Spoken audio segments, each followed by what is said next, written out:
ગઈકાલે ગંભીરા પર બનાવ બન્યો છે, દુઃખદ ઘટના બની છે. એમના પરિવારને શક્તિ આપે. સાથે સાથે જંબુસરથી સુરત જોડતો રસ્તો અને સૌરાષ્ટ્ર જોડતો દાદર પરનો બ્રિજ અસંખ્ય વાર રજૂઆત કરવા છતાં પણ સરકારનું પાણી હલતું નથી. અહીંયા કેટલા લોકોનો ધોપ રહેશે, પછી આ નવા પુલનું બાંધકામ કરવામાં આવશે.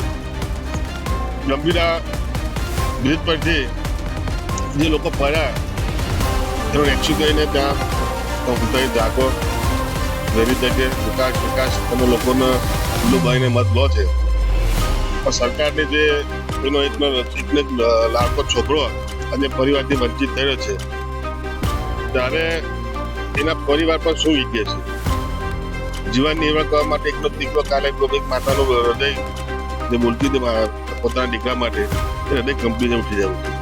આ ગાંધીનગર બેઠેલા માર્ગ અને મકાન મંત્રી જેમની પાસે અને ગુજરાત હવાલોથી ગુજરાતના કોને મુખ્યમંત્રી છે. અનેક બનાવ બન્યા પછી પણ મોરબીનો બનાવ બન્યો હોય કે સુરતનો બનાવ બન્યો હોય કે રાજકોટનો બનાવ બન્યા પછી પણ આ સરકાર એક નશામાં છે. તો પ્રજા અમને મત આપે છે તો લોકોને મરવા દો. અમારી સરકારની ચેતવણી છે, વિનંતી છે કે આ પુલનું ફરીથી નિર્માણ થાય એવી અપેક્ષા.